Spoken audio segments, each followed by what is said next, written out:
I'm a 28-year-old man, and this happened to me 12 years ago. I'm from a suburban town in Colorado. I was with my friends. I'll call them Jay and Stan. We were all hanging out at Jay's house. My parents were out of town, so I went to go hang out with them since I was bored home alone. We were all hanging out, playing PS3 and other games, and out of nowhere, he suggested to play with this Ouija board that his grandmother had for many years. Stan was all for it, but me, on the other hand, I had second thoughts about it, but I didn't want to seem like a wimp, so I agreed to participate. We seemed to be lured by the thrill of the unknown. We gathered all of the things for the experiment along with this mysterious Ouija board. The thing looked so ancient, and it reeked with bad vibes. My friends were overwhelmed with excitement, but I, on the other hand, was skeptical as well as having bad feelings about the situation. We started moving a planchette to communicate with someone. Nothing happened for a while until we got an answer to about 5 minutes later. We summoned what we believed to be a benign spirit, is what Jay said. As the planchette moved, spelling out cryptic messages, Jay and Stan giggled nervously, dismissing the warnings of potential consequences as mere superstitions. I really wish I didn't participate. Had I known what I do now, I would have never played with it.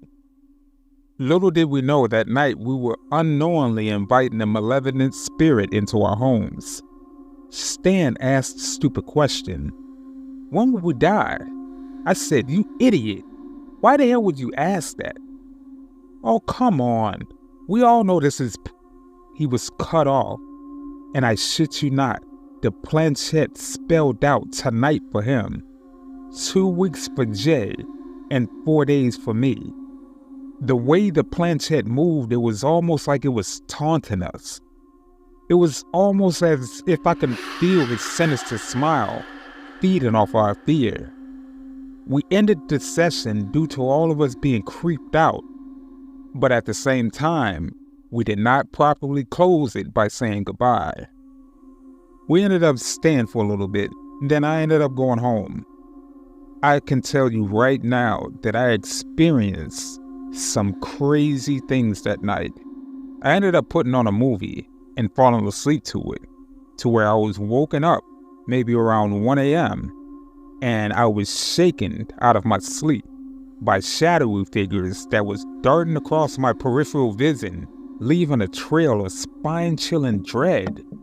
Knocking on doors echoed through the empty hallways beyond my bedroom.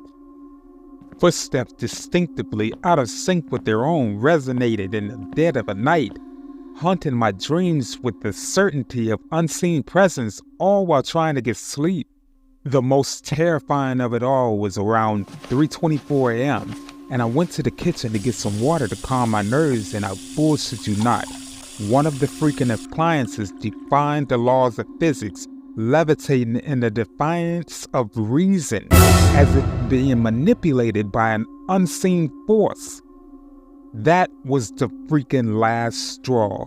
I ended up falling asleep in my dad's old pickup truck in the garage, but barely, because I was on edge.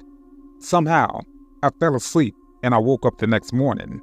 I went in and all of the cabinets and drawers were open and it smelled like dog shit throughout the house. I called up Jay and Stan, and they've experienced strange things at their homes as well. I was ready to shit myself after hearing what happened to them as well. That was the most unnerving experience I've ever dealt with. We vowed never to touch that game again. Thank God we haven't seen anything weird since that day.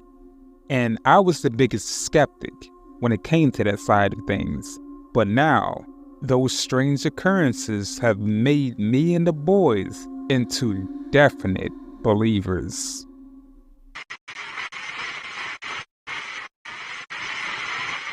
For context, this was years ago, but I decided I'd like to start recounting my experiences, and this seems like a nice enough community to do it with.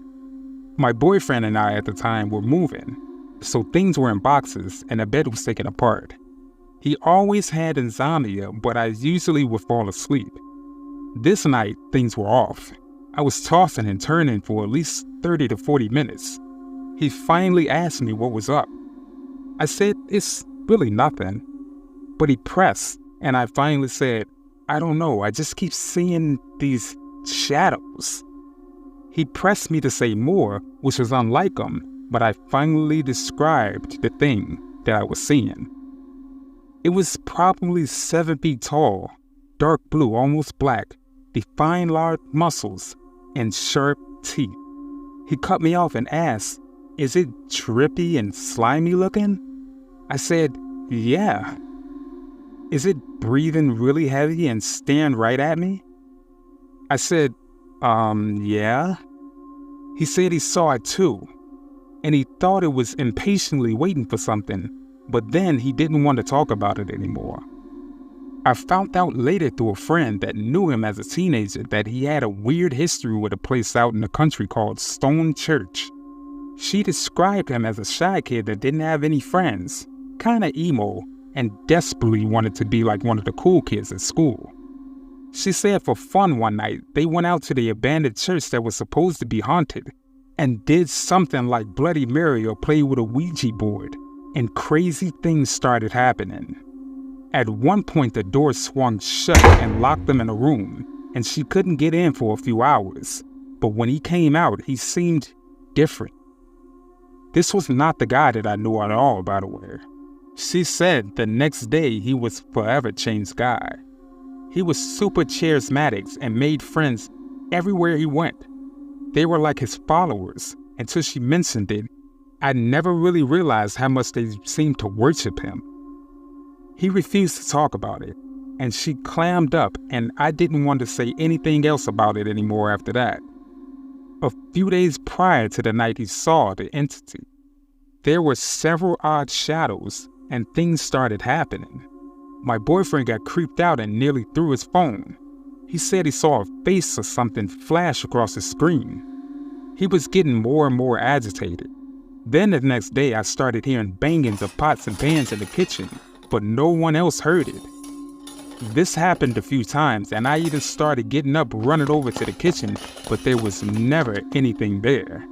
The noises started being accompanied by seeing these weird little shadow creature things scurrying out of the kitchen from the corner of my eye. I really don't know what to make of it. What I can say is, I am truly and utterly terrified.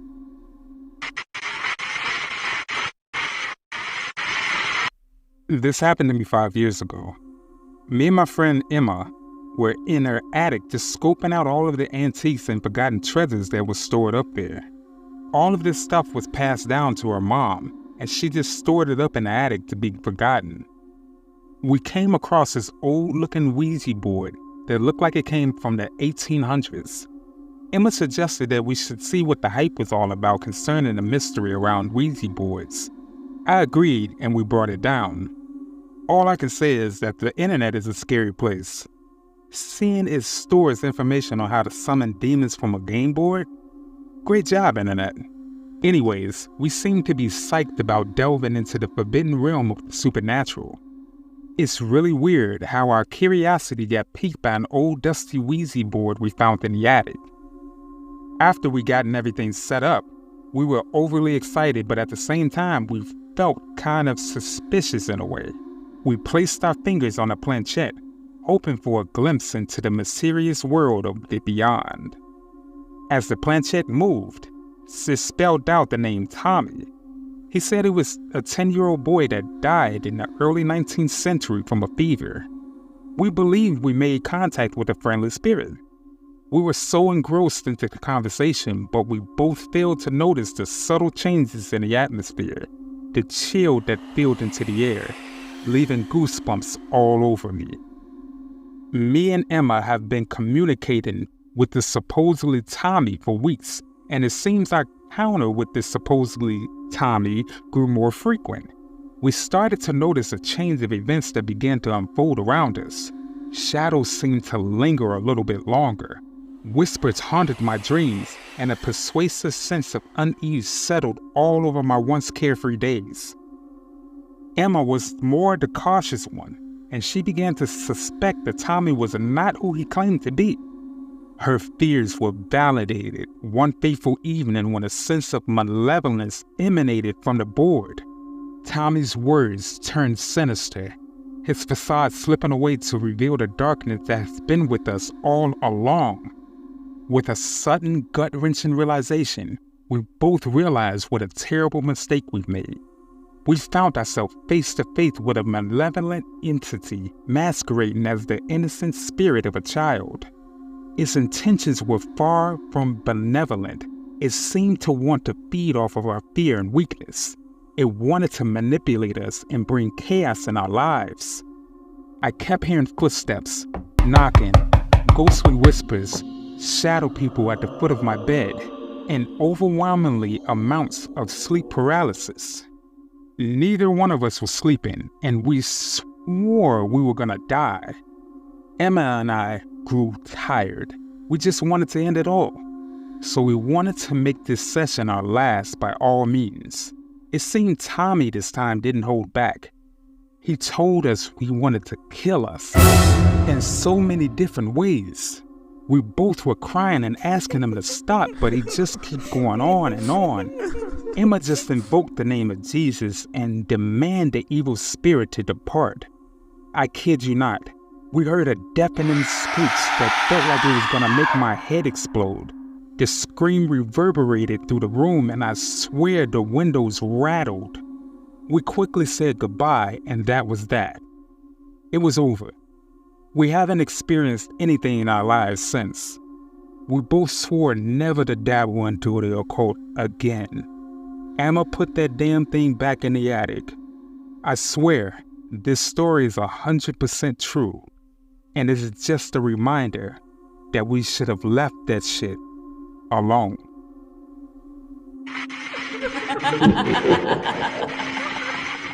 Good evening, everyone. This is Yuri K, and this is the end of the video. Please leave a comment and let us know your opinions on the matter. If you happen to like this content, please check out our other videos. Make sure you like and share amongst your friends and family to help our community grow. You happen to be new to this channel? Please make sure you subscribe. It's free and you can always change it in the future. You have some terrifying story suggestions? If so, make sure that you send it to my email, Fearofthedarkstories@gmail.com, and I'll feature it in a future segment. But you guys stay safe out there, and remember to always be afraid of the dark.